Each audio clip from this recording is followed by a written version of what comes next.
Gujarat board દ્વારા March મહિનામાં લેવાયેલી ધોરણ 12ની પરીક્ષામાં પરિણામ જાહેર થયા છે, જેમાં સુરતમાં રત્ન કલાકાર તરીકે કામ કરતા પિતાની દીકરીએ ધોરણ 12 કોમર્સમાં ઝળહળતી સફળતા પ્રાપ્ત કરી છે. પિતાની ટૂંકી આવકમાં પણ અથાગ મહેનત કરીને A1 ગ્રેડ સાથે પરીક્ષા પાસ કરી છે. ત્યારે આગામી સમયમાં વિદ્યાર્થીનીએ ડેટા સાયન્સ AI નો કોર્સ કરવાની ઈચ્છા વ્યક્ત કરી છે. રોજની 8 કલાકની મહેનત. વરાછા વિસ્તારમાં રહેતા રાજેશભાઈ સખવાળા હીરામાં કામ કરે છે. 8 પેલના કારીગર એવા રાજેશભાઈની દીકરી હિમાંશીએ 12 કોમર્સમાં 95.14% સાથે 99.96 PR પ્રાપ્ત કર્યા છે. હિમાંશીએ કહ્યું કે આ સફળતા માટે તે 11મું ધોરણ શરૂ થયું ત્યારથી જ રોજની 8 કલાક જેટલી મહેનત કરતી હતી. રોજની તૈયારી રોજ કરતી હતી. શાળામાં જે ભણાવવામાં આવે તે સાથે ડાઉટ પણ શિક્ષકો પાસે ક્લિયર કરાવતી હતી.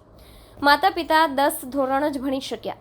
હિમાંશીએ સફળતાનો શ્રેય પોતાના તપોવન સ્કૂલને આપ્યો હતો. સાથે જ કહ્યું હતું કે અહીંના શિક્ષકો અને આચાર્ય મનસુખભાઈ ગોટી દ્વારા સતત હૂંફ આપવામાં આવતી હતી. શિક્ષકોના માર્ગદર્શન અને મોટિવેશનના કારણે આ સફળતા મળી છે. ત્યારે આગામી સમયમાં નિરમા યુનિવર્સિટીમાંથી ડેટા સાયન્સ AI ટેકનોલોજીમાં અભ્યાસ કરવાની ઈચ્છા છે. માતા દક્ષાબેન અને પિતા 10 ધોરણ સુધી જ ભણી શક્યા છે. ત્યારે હું આગળ ભણીને પરિવારનું નામ રોશન કરવા ઈચ્છું છું. જી, મારું નામ મનસુખભાઈ ગોટી, આચાર્ય શ્રી તપોવન વિદ્યાલય. આજરોજ HSC માર્ચ 2024નું સામાન્ય પ્રવાહ અને વિજ્ઞાન પ્રવાહનું પરિણામ જાહેર થયું છે. સૌ વિદ્યાર્થીઓમાં ઉત્સાહનો માહોલ છે.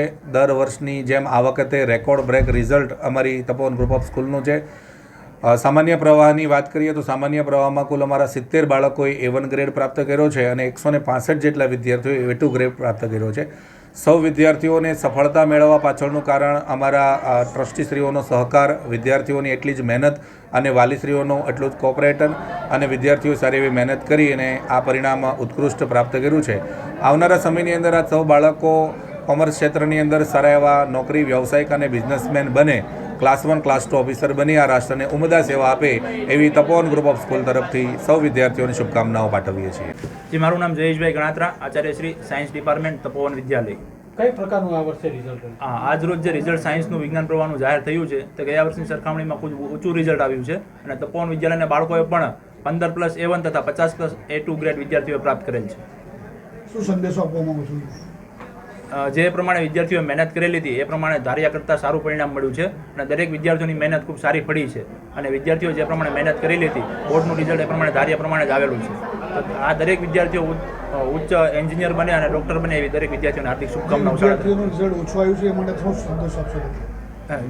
જે અમુક વિદ્યાર્થીઓનું રિઝલ્ટ ધારા કરતાં ઓછું આવ્યું છે તે વિદ્યાર્થીઓ હતાશ થવાની જરૂર નથી. ઉલટાનો એમાંથી બોધપાઠ લેવાની જરૂર છે કે બીજે પ્રયત્ન જો વિદ્યાર્થીઓ નપાસ થયા હોય તો જુલાઈમાં બીજો પ્રયત્ન આપીને આરામથી પાસ થઈને સારું પરિણામ મેળવી શકાય છે.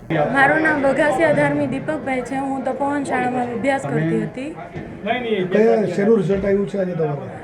જે કોમર્સમાં 96% આવ્યા છે અને 99.98% છે.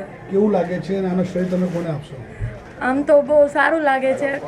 મારા પપ્પાની એક ઈચ્છા હતી કે દર વર્ષે જેમ વિદ્યાર્થીનું ને એના સાથે એના માતા પિતાનું પણ સન્માન થાય એમ એના મનમાં એમ હતું કે મારે પણ આવું સન્માન થાય તો સારું એમ. એના માટે મેં મહેનત કરી હતી. એટલે મારા પપ્પા એક મોટી ઇન્સ્પિરેશન છે આના પાછળ અને તપોવનના બધા સર ટીચર બધાનો પણ આમાં ફાળો છે કેમ કે એ લોકોએ મને સાચો માર્ગ બતાવ્યો. મારું નામ માલાણી મનાલી. હું તપોવન વિદ્યાલયમાં ભણું છું. મારું રિઝલ્ટ 96.76% છે અને મને સારું લાગે છે. અચ્છા, કેટલો કલાક અમે અભ્યાસ કરતા હતા અને સ્કૂલમાંથી તમને કેવી મદદ મળતી હતી? હું ડેઈલી 6 થી 7 અવરનું રીડિંગ હતું અને સ્કૂલથી સારો સપોર્ટ હતો મટીરિયલને. એમાં કોની શ્રેય આપશો તમે આના પર? શ્રેય સ્કૂલને અને મારી ફેમિલી. આગળ શું બનવા માંગો છો? આગળ ICTમાં એડમિશન લેવું છે.